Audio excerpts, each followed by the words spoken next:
lives in the States and has written quite a few books. He's written Mahabharat,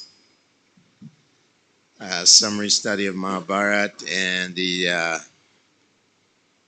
has also written some other literatures for devotees in a more abbreviated way, abridged way. And what Prabhupada said about defeating the atheistic scientists in this Kali Yuga.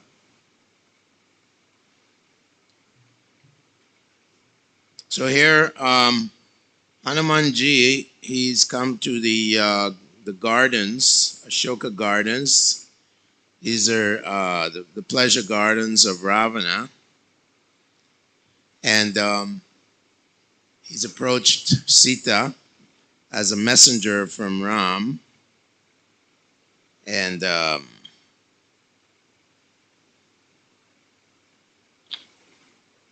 Sita declines from getting on his back and going back to Lord Ram.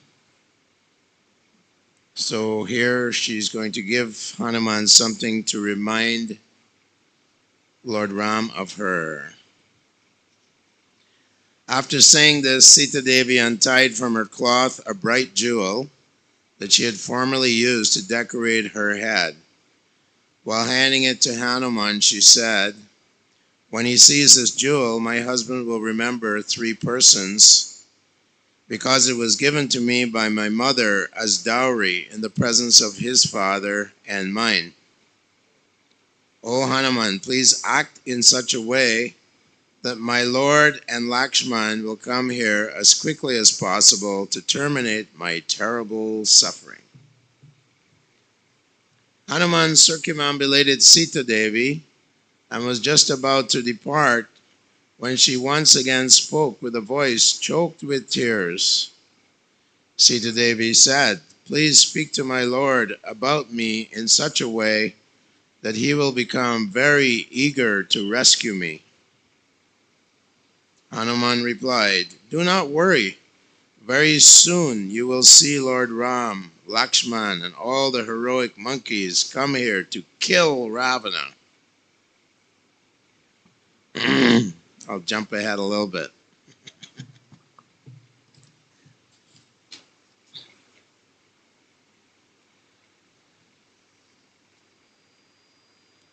As Hanuman once again prepared to depart, Sita Devi repeatedly implored him to act in such a way that would benefit her. Hanuman thought, "My mission would not be complete without ascertaining the true strength of the Rakshasas. I will destroy this Ashok Grove, which is one of Ravana's pleasure gardens, just to invoke his anger. When the king of the Rakshasas sends his army to attack me, I will destroy it and then return to Lord Ram."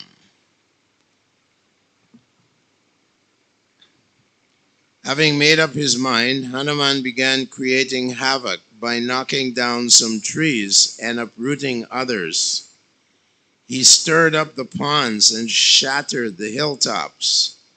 After practically destroying the garden, Hanuman made his stand at the entrance. Hearing the screams of the frightened birds and animals, as well as the sounds created by Hanuman's mischief, the Rakshashi guards woke up with a start. When they spotted him stationed at the garden's entrance, Hanuman assumed a gigantic form, filling their hearts with terror. Surrounding Sita Devi, the Rakshashis asked, "Who is this creature? What were you talking to him about?" Sita Devi denied knowing Hanuman. She said, "He must be a Rakshasa. Since you are all Rakshasas, it is you that should know about him and not me." Reverse psychology. "I am also terrified to see his huge and awesome appearance." While some Rakshashis remained to guard Sita Devi, others went to report the matter to Ravan. After bowing down to their king, they said, "There is a giant monkey who first talked to Sita Devi and then devastated the entire Ashok Grove, except the small portion where she stays. When we asked Sita Devi about his identity, she claimed that she did not know him." Excited and angry, Ravana dispatched 80,000 fierce Rakshasas known as Kinkaras to go and capture Hanuman. When Hanuman saw the Rakshasas coming, brandishing their weapons, he further expanded his body while lashing his tail about so violently that the sound of it reverberated throughout Lanka. Hanuman challenged, "I am a servant of Lord Ram. If I like, I can kill 1,000 Ravanas." After saying this, Hanuman loudly roared. Although the Kinkaras were terrified, they attacked him from all sides. Hanuman grabbed an iron bar he found nearby. Then, while flying through the air, he slaughtered the Rakshasas within a short time. A few surviving Kinkaras hurried back to Ravana and informed him of the massacre. Upon receiving the news, Ravana's eyes began rolling with rage. Next, he ordered Jambumali, a powerful son of his chief minister, Prahasta, to fight. Meanwhile, Hanuman was engaged in destroying the immense temple of the Rakshasas, guardian deity located in the Ashok Grove. As he climbed the building, which was as large as a big hill, Hanuman tore it to pieces with his claws. The noise made by the debris crashing to the ground could be heard all over Lanka. Hanuman shouted, "May there be victory for Lord Ram and Lakshman. My name is Hanuman, and I will destroy Lanka within the very sight of the Rakshasas." Although the sound of Hanuman's voice struck terror into their hearts, the 100 temple guards picked up their weapons and surrounded him. Enraged, Hanuman broke off one of the temple's columns. While assuming a terrifying appearance, he whirled it around so that fire was generated as it struck the other pillars. As Hanuman proceeded to kill the guards with that blazing pillar, the entire temple became engulfed in flames. Again and again, Hanuman shouted, "Let there be victory for Lord Ram, Lakshman, and all the monkeys." Jambumali came on the scene, riding upon a chariot driven by donkeys, and the twanging of his bow filled the sky with its vibrations. Without wasting time, Jambumali struck Hanuman in the mouth with an arrow and in the arms with 10 more. As blood covered his entire face, infuriated Hanuman tore up a huge rock and hurled it with great force. Jambumali smashed it to bits with 10 arrows, and so Hanuman uprooted a big tree and whirled it around. Jambumali broke that tree to pieces with 4 arrows before it even left Hanuman's hands. The Rakshasa then pierced Hanuman's arms with 5 arrows and his chest with 10 more. Hanuman was undaunted, and he once again picked up his iron bar. After whirling it around impetuously, Hanuman threw it with great force. The iron bar struck Jambumali so violently that his head, legs, chariot, and donkeys could no longer be distinguished from one another.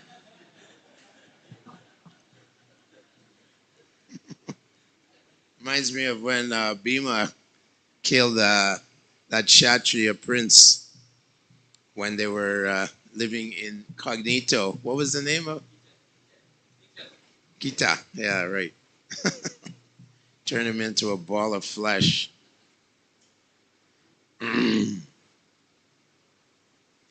Ravana became very agitated when he heard about Jambumali's death. Next, he ordered 7 more sons of his chief minister to attack Hanuman along with a large army. When the Rakshasas approached the Ashok Grove, riding upon their chariots, they saw Hanuman stationed at the garden's arched gate. In the shower of arrows that followed, Hanuman became momentarily obscured from view, but by leaping into the sky, he avoided the onslaught. After roaring loudly, Hanuman charged. Within moments, his hands and feet smashed innumerable Rakshasas, while others were torn to pieces by his nails. Still others were crushed by the impact of Hanuman's chest and thighs, and some simply fell to the ground, having been stunned by Hanuman's roar. When all 7 sons of the chief minister had been killed, the remaining warriors panicked and ran away. Hanuman returned to the archway to await further combat. We need someone like that in our movement. Can destroy all the Rakshasas. Next, Ravana sent 5 of his leading generals along with a large army, saying, I want you to capture this Hanuman, for he could not be a mere monkey. He must be some kind of super powerful being. Soon after, as the Rakshasas surrounded Hanuman, the general Durdara released 5 arrows that pierced him in the forehead. Infuriated, Hanuman swelled up immensely in size, leaped into the sky, and fell on Durdara's chariot like lightning striking a mountain.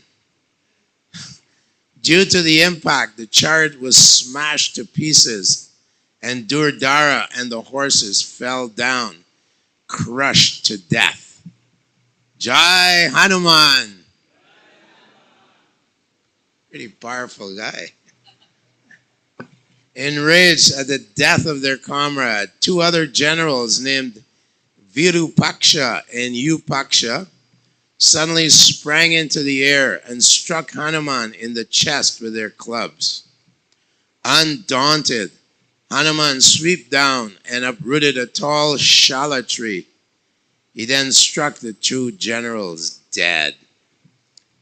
The 2 remaining generals, Pragasa and Basakarna, came before Hanuman, piercing him with their spear and dart. Although covered with blood, the enraged Hanuman tore off the peak of a nearby mountain, along with all its animals, trees, and pounded the 2 Rakshasas to a mass of pulp. Yay, Krishna Shakti. Ram Shakti. With the 5 generals out of the way, Hanuman effortlessly began destroying the rest of the army. He killed the horses by wielding other dead horses, and he crushed the elephants with the help of other elephants. Hanuman struck dead the warriors with other slain soldiers and smashed their chariots by brandishing pieces of broken chariots. After covering the ground with innumerable mutilated bodies, Hanuman once again stationed himself at the garden archway. When Ravana heard of this massacre, he simply glanced at his son Aksha, who was seated close by. Being eager to fight, the prince understood his father's indication and jumped up from his seat in the assembly. After mounting his chariot, which was drawn by 8 horses and could travel through the sky, Aksha went to the Ashok Grove. At a distance, he showered arrows upon Hanuman, Then after coming close, a fierce duel took place.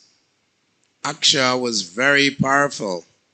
While witnessing the encounter, the earth began to quake, the sun became dim, and the wind ceased to blow. When Aksha managed to pierce his head with 3 arrows, Hanuman began expanding his body. The young prince was childishly proud of his strength, and so he fearlessly came before Hanuman like an elephant approaching a well that had become covered by grass.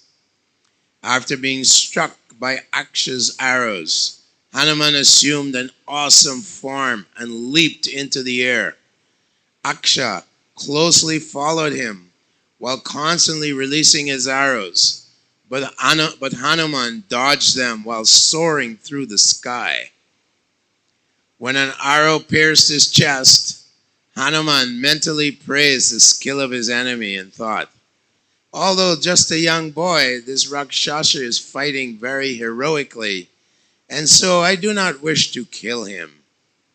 On the other hand, as the battle progresses, I can see that his prowess goes on increasing.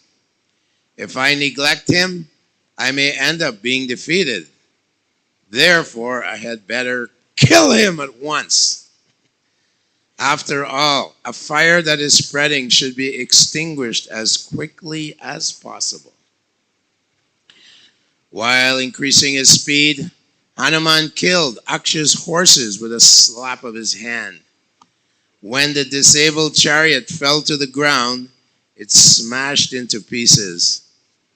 Taking his bow and sword, Aksha jumped out of the broken chariot and ascended into the sky like a sage on his way to heaven, after quitting his material body by the power of mystic yoga. Hanuman dexterously caught Aksha by his legs, however, and after spinning him around and around, he dashed him violently to the ground. With all his limbs broken and his chest crushed, the son of Ravana gave up his life while vomiting blood. Sounds like Hanuman's a disciple of Lord Balaram. With the Dwidwid gorilla and the celestial rishis watching from the sky gazed upon Hanuman with wonder while Ravana's heart became filled with terror. As Hanuman waited at the gateway, infuriated, Ravana checked his anger and summoned his eldest son, Indrajit. The king of the Rakshasas said, "In warfare you are unparalleled, for you are my equal.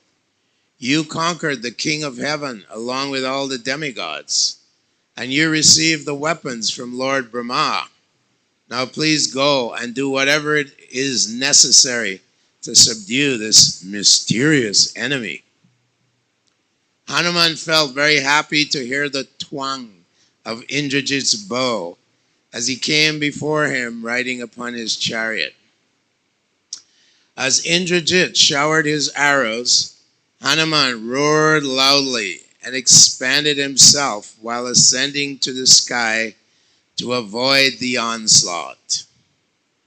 In the battle that followed, Indrajit could not find any opportunity to pierce Hanuman with his arrows, nor could Hanuman get the chance to strike Indrajit. After witnessing the futility of his weapons, Indrajit considered Hanuman incapable of being killed, and so he began to think of how to capture him instead. With this in mind, Indrajit employed a special Brahmastra that immediately tied up Hanuman and made him fall to the ground, practically unconscious. Hanuman could understand that he was being bound by the power of Lord Brahma in the form of a weapon. At the same time, he could remember how he had received a benediction from Lord Rama that such a weapon would lose its effectiveness a short while after being invoked. Because of this, Hanuman thought, I cannot free myself just now, but still I have nothing to fear. Instead of considering this to be a setback, I should take it to be a good opportunity to see Ravana close up. Even though I have been captured, I am confident that by the benediction of Lord Rama, I will be able to free myself before long. Some Rakshasas came and tied Hanuman with strong ropes, and while doing so, they abused him with very harsh words. But as soon as Hanuman was tied, the effects of the Brahmastra became nullified, for that weapon could not tolerate coexisting with another means of bondage. Thus Hanuman allowed himself to be tied up by the Rakshasas, and he pretended to feel great pain so that he could have the chance of meeting Ravana. Indrajit could see how Hanuman was feigning bondage after being freed from the influence of the Brahmastra. Indrajit thought to himself, Hanuman's capture has been rendered useless by these thoughtless Rakshasas. Now that the Brahmastra has been nullified, it cannot be invoked again against the same adversary. While Indrajit was pondering over the matter in this way, the Rakshasas dragged Hanuman into the presence of Ravana, excitedly speaking amongst themselves. Who is this monkey-like creature? Someone questioned, while others angrily shouted, Kill him at once, eat him up, let's roast him.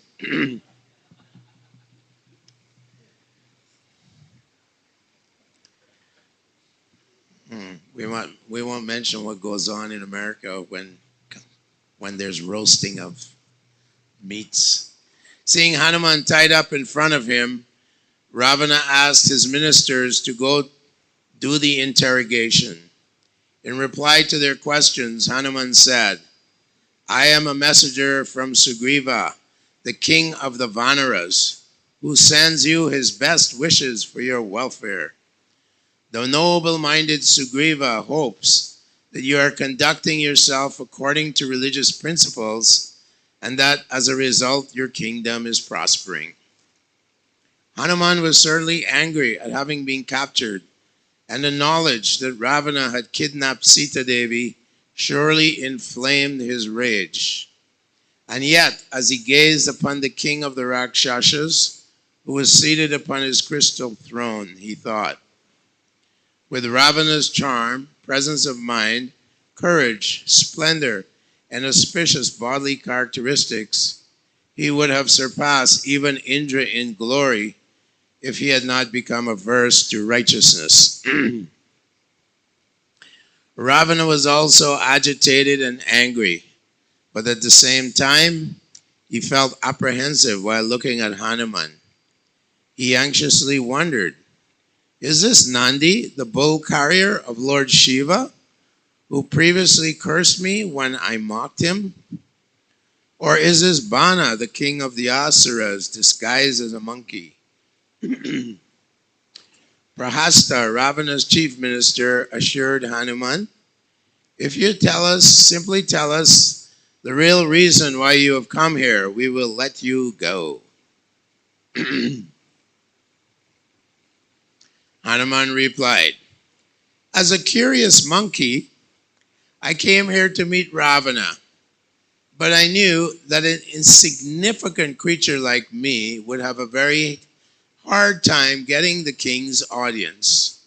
And so I destroyed the pleasure garden, hoping to be captured and brought into the royal assembly. I never wanted to harm anyone. But when the Rakshasa soldiers attacked, I was forced to kill them in self-defense. I plead self-defense. Long ago, I received a benediction from Lord Rama that I cannot be bound by any weapons or ropes. Because of this, you should understand that I purposely allowed myself to be captured, and that the power of Indrajit's Brahmastra has already been nullified. Now please listen as I disclose to you the real reason for my coming here. My name is Hanuman, and I have come as the envoy of Lord Ram, the son of Maharaj Dasharat. I had been searching a long time for his abducted wife, Mother Sita Devi, and it is my good fortune that I have found her here. O King of the Rakshasas, you should know for certain that there is no one who is immune to the arrows of Lord Ram and Lakshman. Not even self-born Brahma, Lord Shiva or Indra would dare face Lord Ram on the battlefield. O Ravana, you are conversant with religious principles.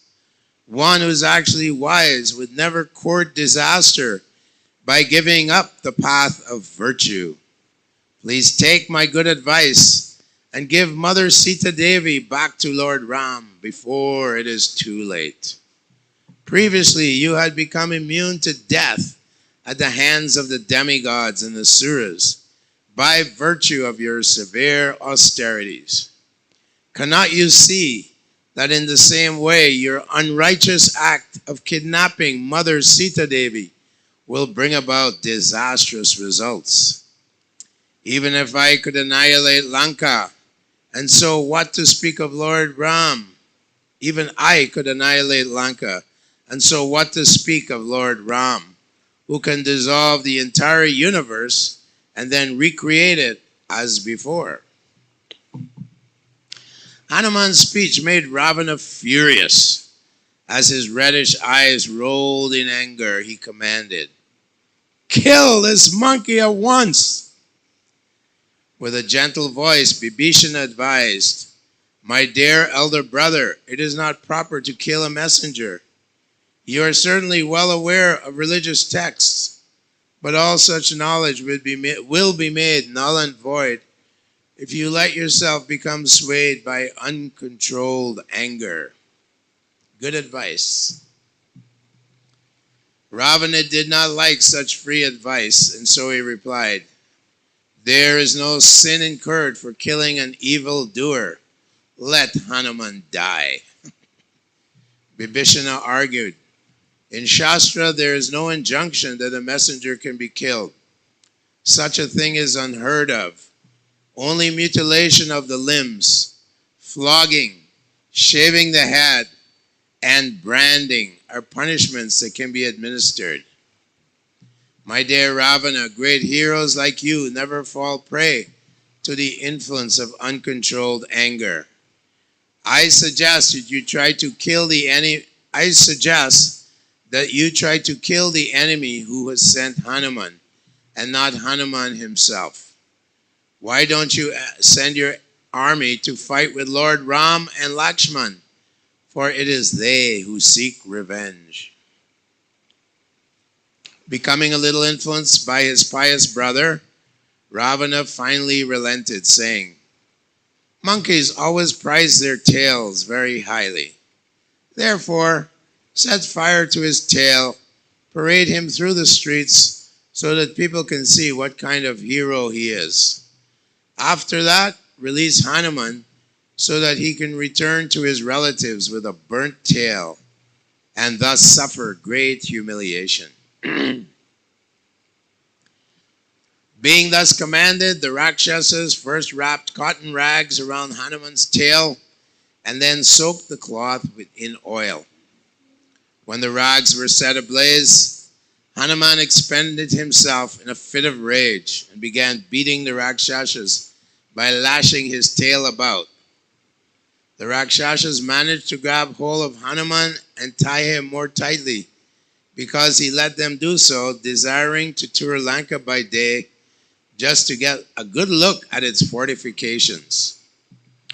Soon after, the Rakshasas joyfully dragged Hanuman through the streets, announcing to the people that they had captured a spy. As the women, children, and aged curiously came out to see the prisoner, the Rakshasi guards informed Sita Devi of Hanuman's plight. Sita Devi became very grieved upon receiving this news, and so she meditated upon Agni and prayed, "If there is any pious credit earned by me as a result of my devotion and austerities. Let it be utilized so that the fire will seem cool to Hanuman." Just then, the sacrificial fire maintained by Sita Devi began burning mildly. At the same time, the fire on Hanuman's tail burned coolly, while Vayu blew ice-cold winds. Hanuman wondered, "Why am I not being burned, even though the flames are blazing brightly? It feels as if the Rakshasas have wrapped ice around my tail. This must be due to the mercy of either Lord Ram or Mother Sita Devi." Hanuman then considered, "It is not at all befitting for a great warrior or a servant of Lord Ram to be bound up and made a laughing stock by these Rakshasas. Enough of this humiliation." In the twinkling of an eye, Hanuman slipped out of his bonds by diminishing his size. Then jumping into the air with a shout, Hanuman instantly assumed his gigantic form, picked up an iron bar he found lying nearby. In a moment he killed the guards and then thought, "What else can I do to torment Ravana and the Rakshasas before returning to Lord Ram? Since my tail is ablaze, why not use it to engulf Lanka in a great conflagration?" Having thus made up his mind, Hanuman jumped onto the roof of Prahashta's palace and set fire there. Then jumping from rooftop to rooftop, he ignited a great fire all over Lanka, avoiding only the palace of the pious Vibhishana. Hanuman went inside the palaces as well, including Ravana's, and because of the raging wind, the fire soon blazed out of control. As the upper stories of the palaces crumbled and crashed to the ground, the intense heat melted the gold and silver, which then mixed with pearls and jewels and flowed into the streets like lava. There was a great uproar amongst the Rakshasas as they tried in vain to save themselves and their possessions. Anguished cries grew louder as the multitudes of Rakshasas, horses, and elephants were burnt. Due to the fat from the burning bodies, the fire blazed higher and higher, so that it appeared to be the time of universal devastation. In a state of panic, the inhabitants of Lanka exclaimed, "Is this Agni himself ravaging our city in the form of a monkey? Or is it Indra, Brahma, time personified, or the unlimited energy of the Lord Vishnu who has come here to destroy us all?" Finally, after circumambulating the entire city, Hanuman paused for a moment, and as he gazed upon the ravaging fire, he felt great satisfaction. Hanuman then began to think about returning to Lord Ram, and so he first went to put out the fire on his tail by dipping it into the ocean. Then, as he once again turned to look at the fire that consumed Lanka, Hanuman suddenly became filled with a terrible apprehension while listening to the screams of the dying Rakshasas. "What a fool I have been to set fire to Lanka," Hanuman thought. "What if Mother Sita Devi has also been burnt? Oh, just see the result of uncontrolled anger, which is the most sinful condition of the living entity, because it causes him to act indiscriminately. What is there that an enraged man will not do or refrain from saying? A person under the sway of anger can murder his own guru or parents and insult the great souls. Only one who has learned to control his anger actually deserves to be called a human being. If I have caused Mother Sita Devi's death, then I have killed my master as well, and so I shall have to give up my life as atonement. To hell with the foolish nature of monkeys that produces actions born of passion and anger. Passionate acts always give uncertain results, And in this case, I may have become the cause of mass destruction. If Mother Sita Devi has died, Lord Rama and Lakshman will no longer be able to live. Then, one after another, Bharat, Shatrughna, Sugriva, and many others will also give up their lives. Without the shelter of these exalted personalities, all other living entities will gradually become disinterested in life. Thus it may be that I have unwittingly caused the destruction of the entire world. So does Sita Devi die?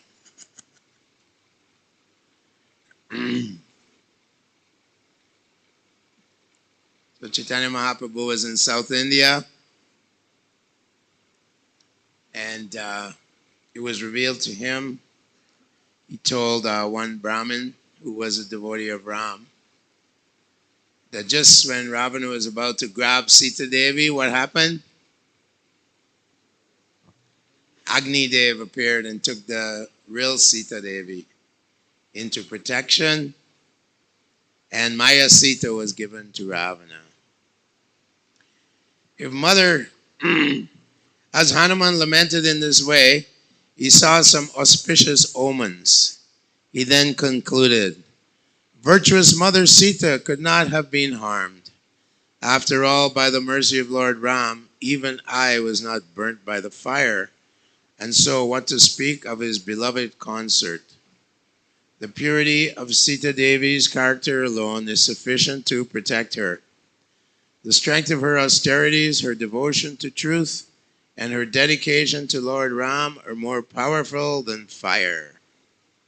The Siddhas, Charanas, and other celestial beings had been praising Hanuman for his heroic exploits.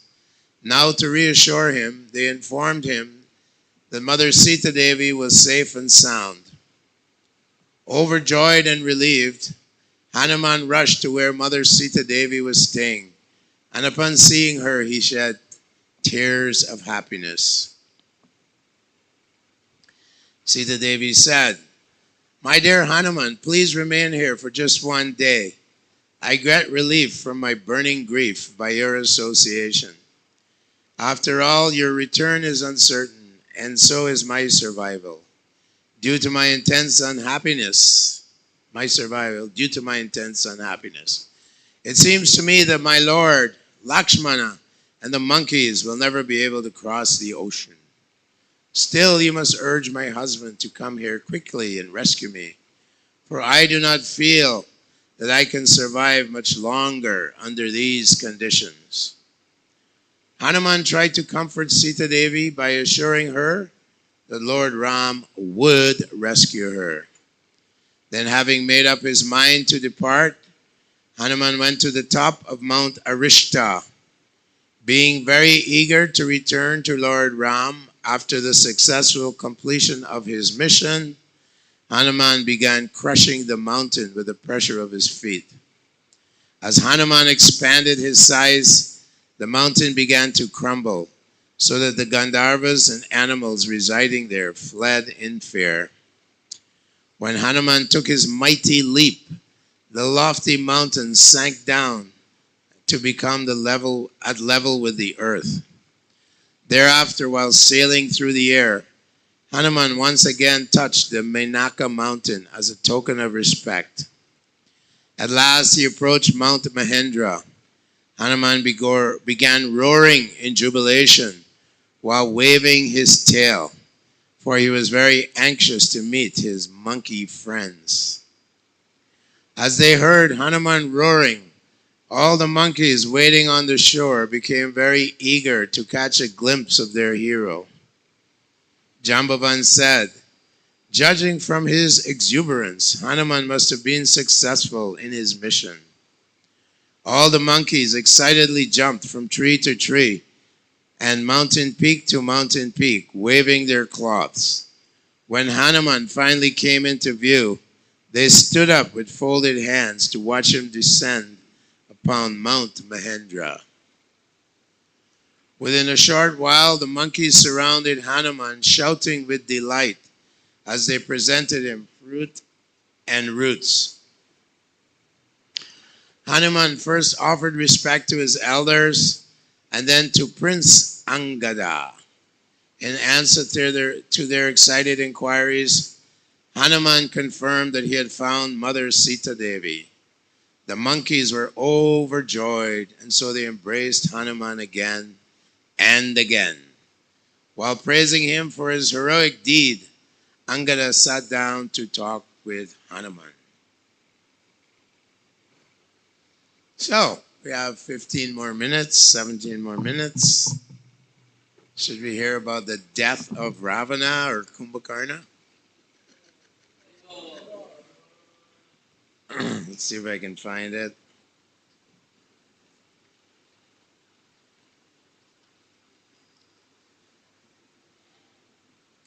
Ah.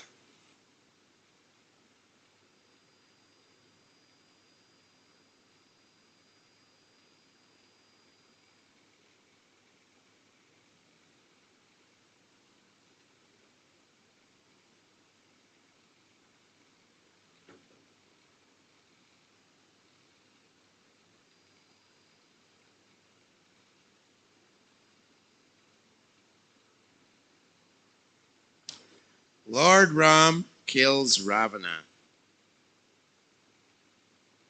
Pretty close to the end of the great epic. It's 294.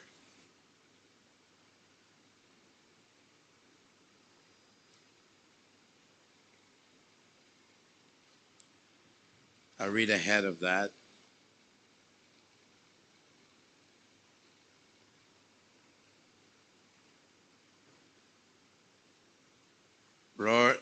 Lord Ram does battle with Ravana.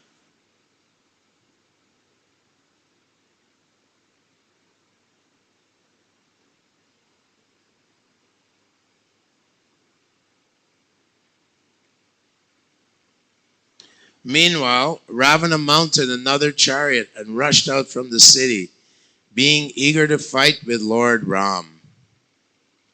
Lord Ram picked up his bow and began to shower arrows upon Ravana, and the fighting became very aggressive.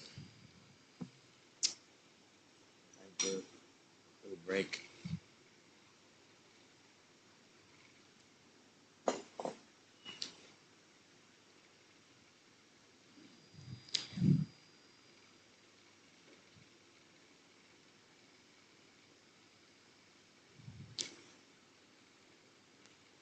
From the sky, the demigods exclaimed, "This battle is not being fairly fought because Lord Ram is standing on the ground while Ravana rides upon his chariot."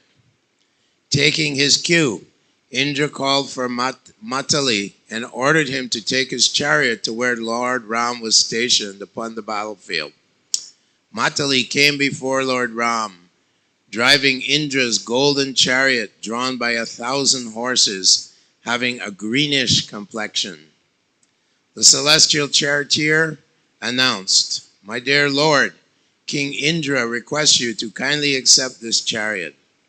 Inside you will find Indra's bow and armor, as well as an incomparable spear and various celestial arrows.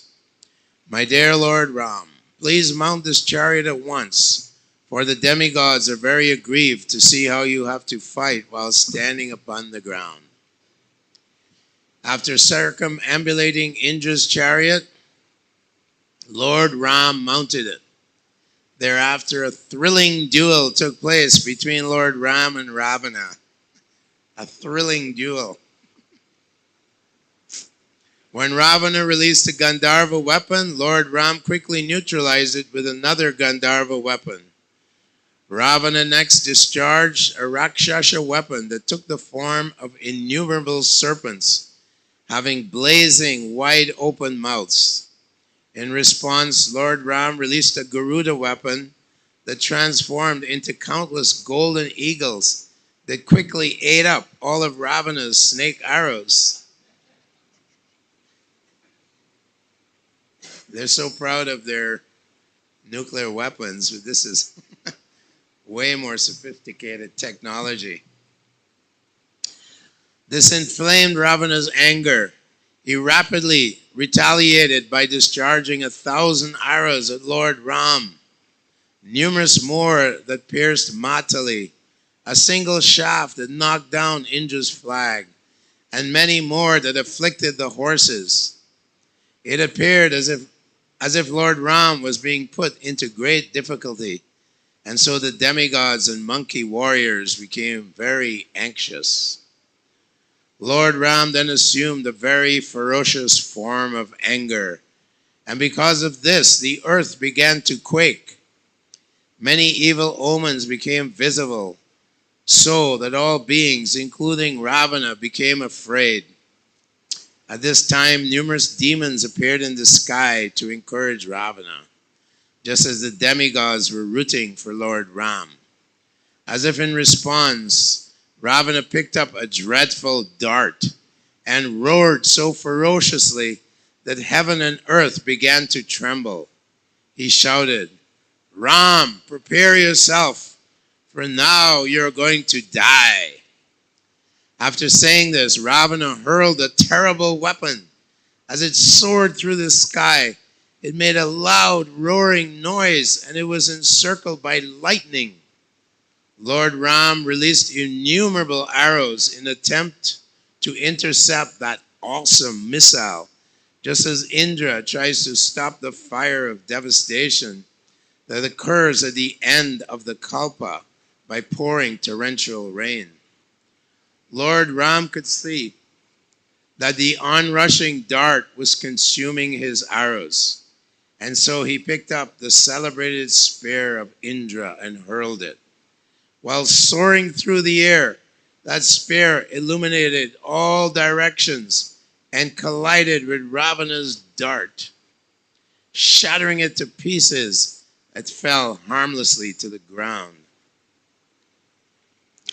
Lord Ram and Ravana continued to assail one another with showers of arrows, so that blood flowed from the wounds that covered their bodies.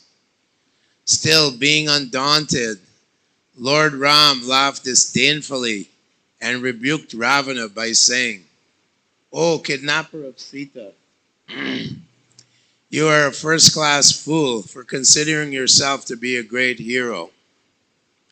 Factually, you are a great coward, for you only dared to take away my wife after luring me far away.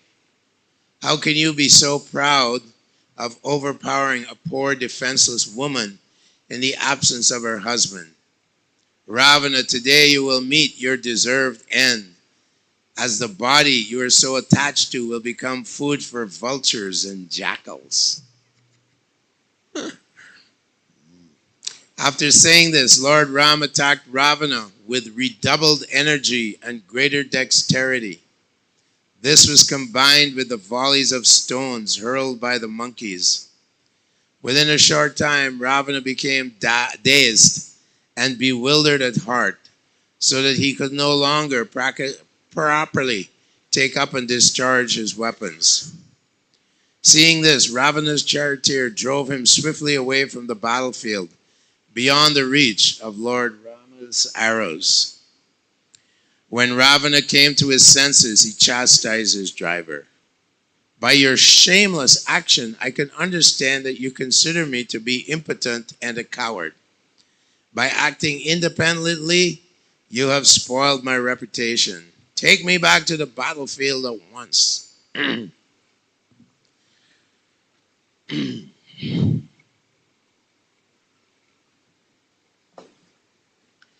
The chariot driver replied, "O king, I took you away from the fighting for your own welfare. You had lost all your strength, and the horses had also become exhausted. Many auspicious omens were visible as inauspicious omens were visible as well. And so I did what I considered to be my foremost duty." Ravana became pacified by his charioteer's words. He ordered, "Go quickly to where Ram is staying." Once Ravana has made up his mind, he does not turn back until he has completely destroyed his enemies.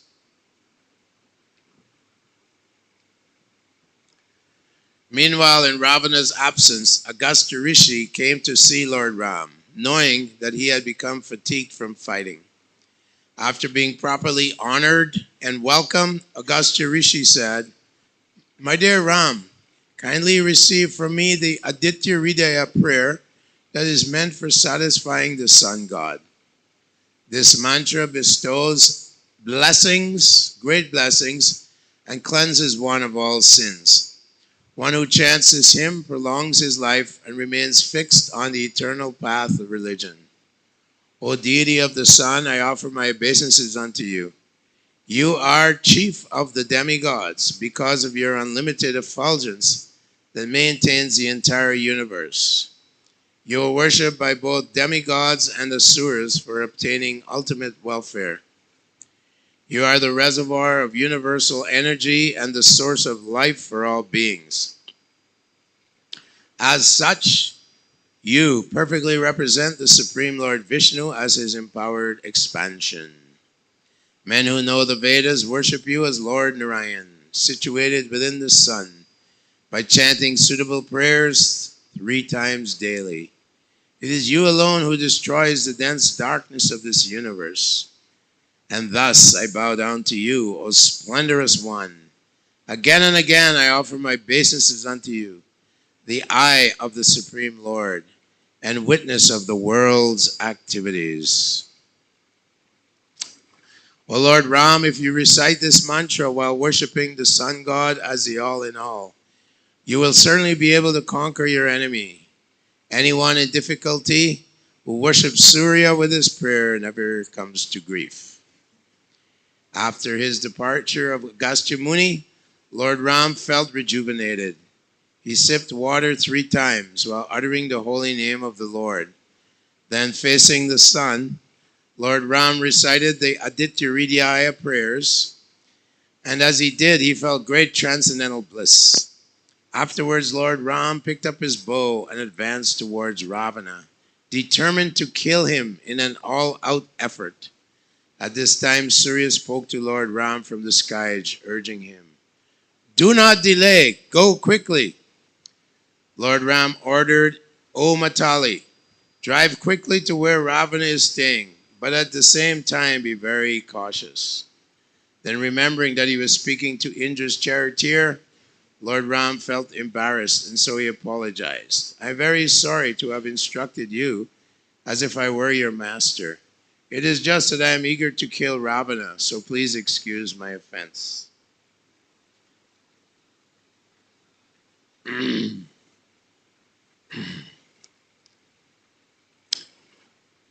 Lord Ram and his adversary began to exchange arrows. Soon the fighting became very intense.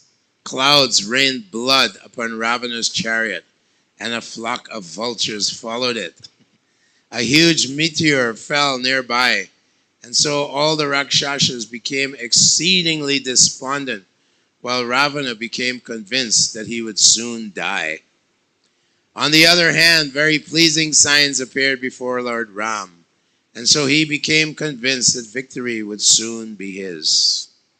In the duel that followed, Lord Ram and Ravana gradually exhibited the entire wealth of their respective prowess. The competition was so intense that both armies became stunned with amazement. Indeed, all the soldiers stood motionless, just like paintings, and because they were so absorbed in watching the fight, they did not even think of attacking one another. When Ravana tried to knock down Indra's flag, Lord Ram deflected his arrows with his own. Then, because he was determined to match Ravana blow for blow, Lord Ram knocked down the Rakshasa king's flag. Ravana pierced Indra's horses, but when the celestial steeds did not even stagger, he became angry and frustrated. At last, Ravana resorted to the Rakshasa power of illusion to send forth clubs, discs, trees, and mountain peaks. Lord Ram was able to counteract all these before they reached his chariot, but they fell upon the army of monkeys. Lord Ram and Ravana continued to dispatch thousands of weapons on each other. As they collided in the air, these weapons fell onto the battlefield. In this way, the fighting continued for about an hour. Lord Ram matched Ravana blow for blow. While all created beings looked on, their minds astonished with wonders. Both drivers also displayed great skill. When the chariots came side by side, Lord Ram forced Ravana's 4 horses to turn away by piercing them with 4 arrows. This incited Ravana's anger, and so he repeatedly pierced Lord Ram in retaliation. Still, Lord Ram remained undisturbed.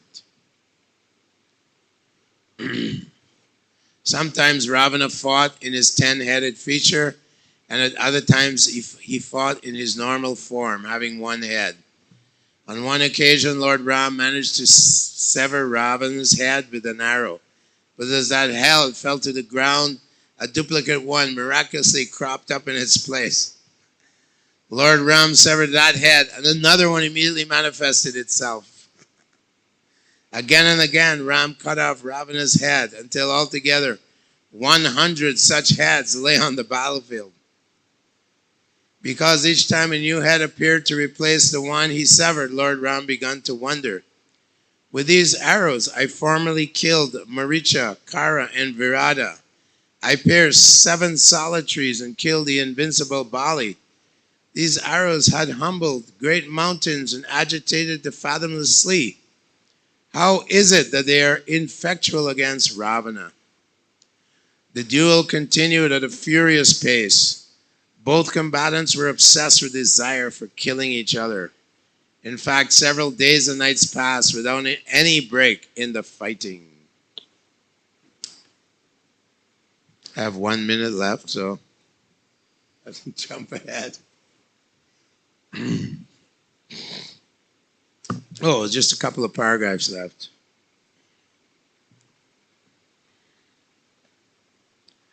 At last, when Matali saw that Ram was not gaining his desired victory, he inquired, "Why are you simply fighting defensively? My lord, are you not aware of your limitless potencies? The hour of doom has now arrived for the king of the Rakshasas. Why don't you employ the divine Brahmastra?" Being thus reminded of this ultimate weapon, Lord Ram picked up the arrow that Agastya Rishi had formerly given him at the time of their meeting in the Dandaka forest. That arrow had been constructed personally by Lord Brahma for Indra's use, and later on it was presented to Agastya. Garuda supplied the feathers for that wonderful arrow, and the sharp head combined the energy of the fire god Agni and the sun god. Mount Meru and Mount Mandara contributed their gravity to the arrow's weight, and its shaft was made from the subtle ethereal element. This Brahmastra weapon was omnipotent and infallible, and its dazzling effulgence made it rival the splendor of the sun. After empowering the Brahmastra with the required mantras, Lord Ram placed it upon his bowstring. As the monkeys gazed upon that flaming arrow, their hearts became filled with delight, while a dreadful fear penetrated the cores of the hearts of all the Rakshasas. As Lord Ram pulled the bowstring back to his ear, the earth trembled and the heavens also appeared to become disturbed. When Lord Ram released the Brahmastra, it sped through the air like death itself and violently fell upon the chest of wicked Ravan. After piercing right through the king of the Rakshas's heart, that effulgent arrow entered deep into the earth, taking his sinful life along with it. As that awesome Brahmastra came and re-entered Lord Rama's quiver, Ravana dropped the bow from his hand and fell down dead from his chariot. Haribol, Lord Ram! Lord Ram ki! The disappearance day of Ravana is here. With great transcendental ecstasy, the monkey warriors loudly proclaimed Lord Ram's victory as they attacked the fleeing Rakshasa army. From the sky, the demigods shouted, "Sadhu, sadhu, well done, excellent," as they completely covered Lord Ram's chariot with showers of flowers and beat upon their celestial drums. Hare Krishna, Hare Krishna, Krishna Krishna, Hare Hare, Hare Ram, Hare Ram, Ram Ram, Hare Hare. So a long time ago, Vishnu Jamaraj wrote an article in Back to Godhead. And it was about, Prabhupada said that many empires have, you know, blossomed and then met with destruction. And then there was the Roman Empire. Then there was, before that, the Greek Empire. There was the empire of Genghis Khan. All these empires would rise and then fall. The American Empire, British Empire, like that. So Prabhupada quoted this verse, Puna Puna Charvita Charvananam, that again and again, the human beings who are atheistic and demonic, Rakshashim Asurim Chaiva, Prakritim Asurim Shitaha, Mohitim Shitaha, that they build these great empires, they want Sita without Ram. So in that article, Krishna John was writing beautifully, how they want the opulence of God without God. And they keep just recycling these empires. They keep rising and falling, because Sita won't stay where there's Rakshasas and demons. And so we have great hope that Chaitanya Mahaprabhu's movement will destroy the demoniac empire, globalization, materialistic civilization. And, Grinanti Gayanti, that one verse says, we're creating a revolution within the lives of the world's misdirected civilization, right?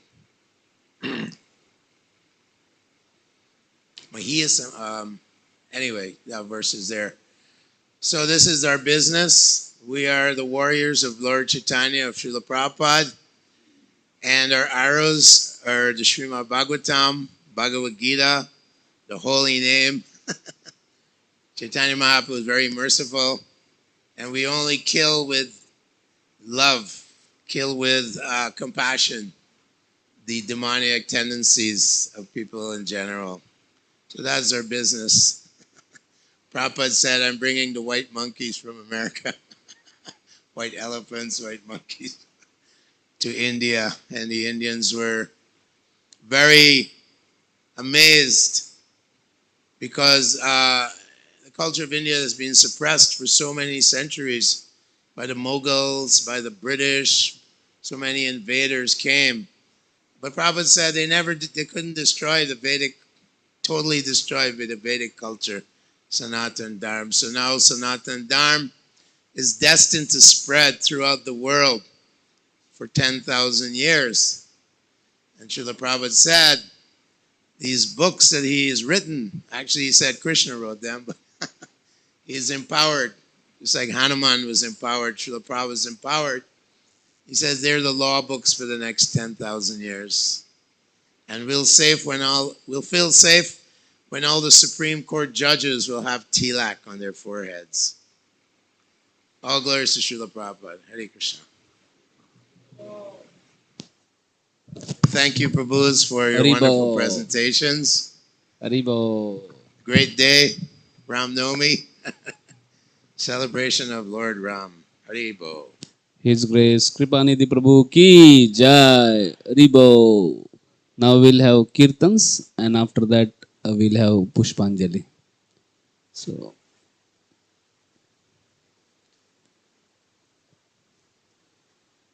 yeah, ecstatic